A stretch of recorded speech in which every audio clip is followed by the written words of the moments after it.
വൈകുന്നേരം കടയൊക്കെ പൂട്ടിയിട്ട് ഞാൻ നേരെ ആലിഞ്ചോട് ബഷീർഖാൻ്റെ കടകൾക്ക് വിട്ടിട്ടാ. അവിടെ നിന്ന് വല്ല ചെറിയ മീൻ എന്തെങ്കിലും മേടിച്ചിട്ട് വീട്ടിൽ കൊണ്ടുപോയി കറി വെക്കാന്നൊക്കെ പറഞ്ഞിട്ടാണ് എന്നുവെച്ചത്. അവിടെ ചെന്നപ്പോൾ അവന്മാർ പറയണേ ചേച്ചി വീഡിയോ എടുക്കാൻ പറ്റിയ നല്ല കരിമീനുണ്ടെന്ന്. എന്നെ അങ്ങാട് കൊതിപ്പിച്ച് ശരിക്കും പറഞ്ഞാൽ. പിന്നെ ഒന്നും നോക്കിയില്ല. ഞാൻ പറഞ്ഞേ ഒരു 3 മതി എന്ന് പറഞ്ഞു. കാരണം 3 ഇല്ലാണ്ട് എങ്ങനെയാണ് ചട്ടിയിലിട്ട കാണണ്ടേ. അങ്ങനത്തെ 3 കരിമീൻ അവർ നന്നായിട്ട് വെട്ടിയൊക്കെ തന്നിട്ടുണ്ടായിരുന്നു. പിന്നെ ഞാനിവിടെ കൊണ്ടുവന്ന് ക്ലീൻ ചെയ്ത് പിന്നെ എന്തേ വരഞ്ഞൊക്കെ എടുത്തിട്ടുണ്ട്. മീനിന് ഞാൻ അധികം മസാലയൊന്നും ചേർക്കണില്ല കേട്ടോ. ചെറിയ രീതിയിലുള്ള മസാലയാണ്. മഞ്ഞപ്പൊടി, ഉപ്പും ഒരു ചെറുനാരങ്ങ നീരും കുരുവൊക്കെ മാറ്റിയിട്ട് പിഴിഞ്ഞ് വെച്ചിട്ടുണ്ട്. എന്നിട്ട് ഈ മീനിനെ അങ്ങോട്ട് മസാല കുളിപ്പിച്ച് അങ്ങോട്ട് കൊടുത്തിട്ടുണ്ട് കേട്ടോ. അതവിടെ റെസ്റ്റ് ചെയ്യാനായിട്ട് വെച്ചിട്ടുണ്ട്.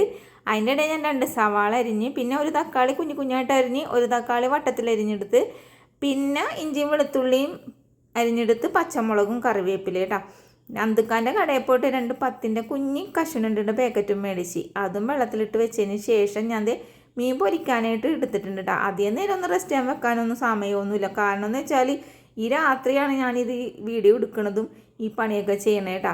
അങ്ങനെ വെളിച്ചെണ്ണ ഒഴിച്ചിട്ട് ഇത് പൊരിക്കാനായിട്ട് വെച്ച് കൊടുത്ത് കടയിൽ നിന്ന് വന്നിട്ട് കുളിയും ദേവാരം ഒന്നും നടത്തിയെന്നില്ല. എന്തായാലും ഈ മീൻ കറിയല്ലേ വെക്കണത്. അതൊക്കെ കഴിഞ്ഞിട്ട് ഇനി കുളിക്കാമെന്ന് വിചാരിച്ചു. അതിൻ്റെ ഇടയിൽ ഞാൻ ഒരു ഗ്ലാസ് കട്ടൻ ചായയും ഇട്ട് പിന്നെ പക്കാവട ഇരുന്നേച്ച് അതും കുറച്ചുകൊണ്ട് നിന്നിട്ടാണ് നമ്മൾ ഈ കറി വെക്കണേ കേട്ടോ. അപ്പോൾ മീനൊക്കെ ഇതേപോലെ മാത്രം വറുത്തെടുത്താൽ മതി. എന്താ വറുത്തെണ്ണ ഒരു ചീനച്ചട്ടിയും മുട്ടച്ചാട്ടിലേക്ക് ഒഴിച്ചു കൊടുത്ത്, പിന്നെ കറുകപ്പട്ടയും 2 ഏലക്കയും പിന്നെ എന്താണ് ഒരു കഷ്ണം ഗ്രാമ്പു ഇട്ട് അത് പൊട്ടിയതിന് ശേഷം ഇഞ്ചി വെളുത്തുള്ളി അരിഞ്ഞിട്ട് കൊടുത്ത്, പിന്നെ പച്ചമുളക് ഇട്ട്, എന്നിട്ട് ഇതെല്ലാം കൂടി ഇളക്കി കൂട്ടി ഒന്ന് മുരിപ്പിച്ചതിന് ശേഷം 2 സവാള അരിഞ്ഞ് വെച്ചിട്ടില്ലേ അതും കൂടി ഇട്ട് കൊടുത്തിട്ടാ. അപ്പോൾ സവാള ഇട്ട് ഇളക്കാൻ പോയപ്പോൾ ഞാൻ ഓർത്ത് എന്തുകൊണ്ടിട്ട് തക്കാളിയും കൂടി ഇട്ടുവിടാം, എളുപ്പത്തിൽ മൊത്തത്തിൽ അങ്ങോട്ട് വയറ്റിയെടുക്കാമെന്ന് ഓർത്ത്. അങ്ങനെ ആ ഒരു തക്കാളി അരിഞ്ഞ് വെച്ചിട്ടില്ലേ അതും ഇട്ട് കൊടുത്ത്, പിന്നെ ഒരു ഇച്ചിരിക്കോളം വിനാഗിരിയും ചേർത്ത് കൊടുത്തതിന് ശേഷം എല്ലാം കൂടി നന്നായിട്ടൊന്ന് വയറ്റിയെടുത്ത്, സവാളയും തക്കാളിക്ക് ഇതേപോലെ വഴറ്റി വന്നപ്പോൾ ഇതിലേക്കില്ലേ ഞാൻ ഗരം മസാലപ്പൊടിയും കുരുമുളക് പൊടിയാണ് ചേർത്ത് കൊടുത്തത്. നമ്മളിതിൽ മഞ്ഞൾപ്പൊടി ചേർക്കണില്ല. എന്താണെന്ന് വെച്ചാൽ ഇതേ നമ്മൾ എന്തെന്നാണ് മറ്റേ മീൻ കുഴച്ച് വെച്ചേക്കണ മസാല ഇല്ലേ മഞ്ഞൾപ്പൊടി ആയിരുന്നല്ലോ, അത് ഇതിലേക്ക് ഒഴിച്ചു കൊടുത്ത് എന്തായാലും അത് കളയണ്ടല്ലോ എന്ന് തൊട്ട് അതുകൊണ്ടിട്ടാണ് മഞ്ഞൾപ്പൊടി ചേർക്കാഞ്ഞേട്ടാ.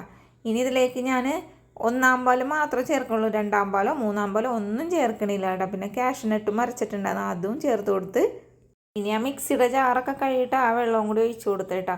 അപ്പം നമ്മൾ ഉപ്പ് നോക്കിയിട്ട് വേണം ഉപ്പിട്ട് കൊടുക്കാൻ. കാണുമെന്ന് വെച്ചാൽ നമ്മളെ മീനിൻ്റെ അരപ്പിൽ ഉപ്പ് ഉണ്ടാവുമല്ലോ, അതുകൊണ്ടിട്ട് ഞാൻ ഉപ്പൊക്കെ ആദ്യം നോക്കിയതിന് ശേഷമാണ് എന്ത് ചെയ്ത് കുറച്ച് ഉപ്പ് അങ്ങോട്ട് ഇട്ട് കൊടുത്ത്. അപ്പോഴേക്കും നമ്മുടെ മീനിൻ്റെ ചാറിൻ്റെ തിളയൊക്കെ ഒന്ന് പൊട്ടി വന്നിട്ടുണ്ടായിരുന്നു. അപ്പോഴേക്കും ഞാൻ എന്ത് ചെയ്തു മീനൊക്കെ അങ്ങോട്ട് പിറക്കി വെച്ചെടുത്തു. പിറക്കി വെക്കാനായിട്ട് ഇത്ര പെരത്ത് മീനൊന്നുമില്ല കേട്ടോ. ആകെ 3 മീനുണ്ടായിരുന്നുള്ളൂ. പിന്നെ എന്ത് ചെയ്ത് വട്ടത്തിലരിഞ്ഞിച്ച തക്കാളിയില്ലേ അതും ഇതിൻ്റെ മുകളിലേക്ക് അങ്ങോട്ട് നിരത്തി വെച്ച് കുറച്ച് കറിവേപ്പിലയും കൂടി ഇട്ട് കൊടുത്തിട്ടുണ്ട്. ഇതിനെ ഫിഷ് മോളിന്നോ കരിമീൻ മപ്പാസെന്നോ എന്തെങ്കിലുമൊക്കെ പറയാം കേട്ടോ. ഇത് എൻ്റേതായ രീതിയിൽ ഞാൻ ഉണ്ടാക്കിയ ഒരു കരിമീൻ കറിയാണ്. ഇഷ്ടപ്പെട്ടാൽ ഉണ്ടാക്കിക്കോ. അപ്പത്തിൻ്റെ കൂടെ, ഇടിയപ്പത്തിൻ്റെ കൂടെ, ചപ്പാത്തിൻ്റെ കൂടെയൊക്കെ എങ്ങനെ വേണമെങ്കിലും കഴിക്കുക. അടിപൊളി ടേസ്റ്റായിരുന്നു കേട്ടോ. ഞാനപ്പോൾ ചപ്പാത്തി ഉണ്ടാക്കിയിട്ടുണ്ടായിരുന്നു. ചപ്പാത്തിയുടെ കൂടെയാണ് നമ്മളിപ്പോൾ ഇത് കഴിക്കാൻ പോണത്. ഇതിൻ്റെ ഗ്രേവി ഇല്ലേ അടിപൊളി ടേസ്റ്റായിരുന്നു. എനിക്ക് ഭയങ്കരമായിട്ട് ഇഷ്ടപ്പെട്ടിട്ടുണ്ടായിരുന്നു കേട്ടോ. അപ്പോൾ വീഡിയോ ഇഷ്ടപ്പെട്ടാൽ സപ്പോർട്ട് ചെയ്യാനും ലൈക്ക് ചെയ്യാനും ഷെയർ ചെയ്യാനും മറക്കരുത്. നമ്മുടെ വീഡിയോ ഇത്ര നേരം കണ്ടതിന് താങ്ക് യു.